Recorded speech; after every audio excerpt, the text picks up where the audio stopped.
CBSE के बाद अब यूपी बोर्ड ने भी 12वीं की परीक्षा को रद्द कर दिया है और सभी छात्रों को अगले साल के लिए प्रमोट किए जाने का ऐलान किया है। यूपी बोर्ड के 100 साल के इतिहास में यह पहला मौका है जब हाई स्कूल और इंटरमीडिएट दोनों ही परीक्षाओं को रद्द कर दिया गया है। साथ ही साथ ये भी पहली बार हो रहा है जब इम्तिहान में आवेदन करने वाले सभी छात्र प्रमोट कर दिए जा रहे हैं। सभी छात्र पास हो जाएंगे, कोई भी छात्र फेल नहीं होगा। यह फैसला इसलिए लेना पड़ा क्योंकि कोरोना की महामारी अभी खत्म नहीं हुई है। खतरा जरूर कम हो गया है, लेकिन जो महामारी है वो लगातार पांव पसारे हुए है। ऐसे में एक तरफ परीक्षा थी, दूसरी तरफ छात्रों की सुरक्षा थी। लिहाजा सरकार ने छात्रों की सुरक्षा का फैसला किया है और इस पर जो फैसला लिया गया है, इस पर जो छात्र हैं, जो टीचर्स हैं, जो अभिभावक हैं, उनकी क्या प्रतिक्रिया है, वो क्या सोचते हैं इस बारे में। हम मौजूद हैं प्रयागराज के रानी रेवती देवी स्कूल में। हमारे साथ तमाम स्टूडेंट्स भी हैं जो 12वीं क्लास के हैं, टीचर भी हैं, पेरेंट्स भी हैं। हम बारी बारी से सभी से बात करते हैं और जानने की कोशिश करते हैं। बताइए, जो सरकार ने फैसला लिया है उस पर आपकी क्या प्रतिक्रिया है। सरकार ने फैसला महामारी को देखते हुए लिया है। ये हालांकि बहुत अच्छा निर्णय है हम लोगों के दृष्टिकोण से, लेकिन हाँ, कहीं ना कहीं हम लोगों का भी लॉस होगा। हम लोग मैरिट में आना चाहते थे, काफ़ी सपने थे कि हाँ मैरिट में आए, और कहीं ना कहीं वो हमारे हाथ से निकल गया। लेकिन आपने जैसा कि बताया कि इम्प्रूवमेंट वाला भी होगा, कि आप अगर संतुष्ट नहीं तो इम्प्रूवमेंट दे सकते हैं। तो कहीं ना कहीं इम्प्रूवमेंट के लिए हम लोग प्रयास करेंगे और बेहतर करने का। बिल्कुल इम्प्रूवमेंट के लिए प्रयास करेंगे, लेकिन इस बार तो मेरिट जारी नहीं होगी, तो मेरिट से तो आप कम से कम वंचित रह जाएंगे। आप बताइए कि आप सरकार के सामने दो विकल्प थे, एक तो परीक्षा था, दूसरा सुरक्षा था। सरकार ने आपकी सुरक्षा को चुना है, आपको मानते हैं कि ठीक है? जी, सरकार का ये चुनना सही है।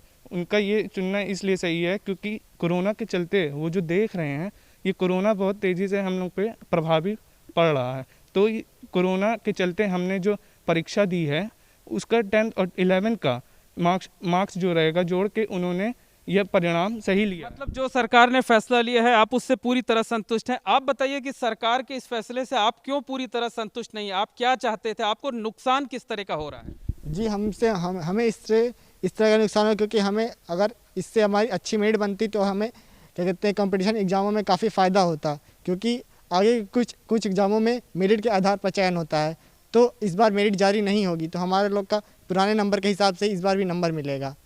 और तो निश्चित तौर पर इनके जैसे तमाम ऐसे बच्चे हैं, तमाम ऐसे स्टूडेंट्स हैं जिन्होंने इस बार ज़्यादा मेहनत की थी और उन्हें लगता था कि इस बार 10th और 11th के मुकाबले ज़्यादा मार्क्स मिलेंगे और उनके भविष्य में काम आएंगे। बहरहाल सरकार का जो फैसला था उसके तहत अब ये इम्प्रूवमेंट परीक्षा ज़रूर दे सकते हैं। कुछ छात्राएँ भी हैं, उनसे भी बात करते हैं। बताइए, आपकी किस तरह साल भर तैयारी की थी और क्या उम्मीद थी आपको? तो आपको इस फैसले से फ़ायदा होगा या नुकसान होगा?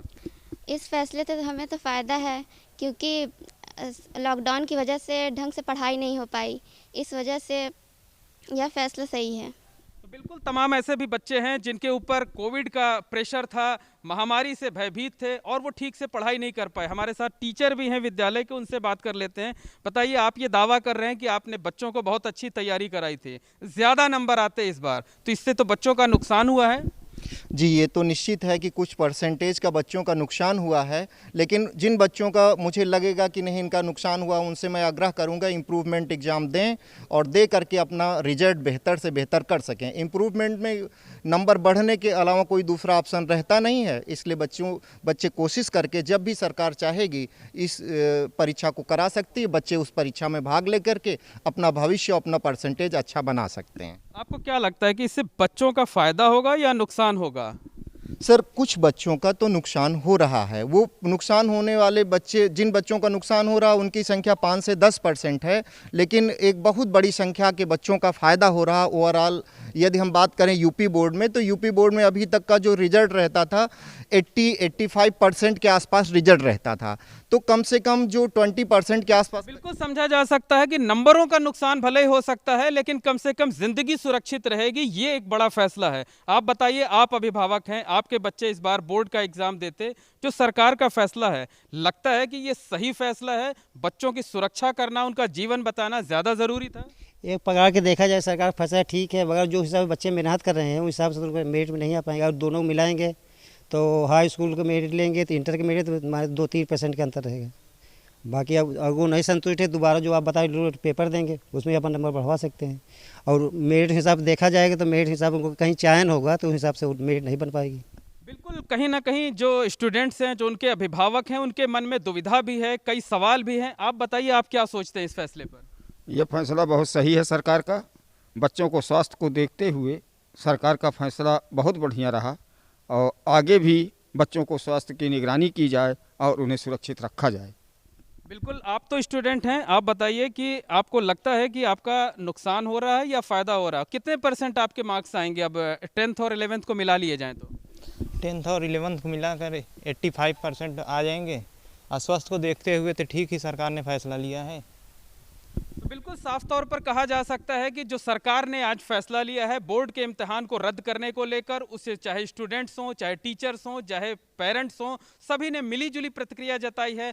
कुछ स्टूडेंट्स इससे निराश ज़रूर हैं। उनका कहना है कि उन्होंने इस बार ज़्यादा मेहनत की थी, उन्हें ज़्यादा अच्छे नंबर आने की उम्मीद थी, लेकिन फिर भी चूंकि ज़िंदगी को बचाना ज़्यादा ज़रूरी है, इसलिए सरकार ने जो फैसला किया है वो उनके सिर आंखों पर है। वो इस फैसले का स्वागत करते हैं, क्योंकि ज़िंदगी में इम्तिहान देने के मौके बहुत मिलेंगे, लेकिन ज़िंदगी को खतरे में कतई नहीं डाला जा सकता। कैमरामैन रोहित श्रीवास्तव के साथ मोहम्मद मोइन, ABP गंगा, प्रयागराज।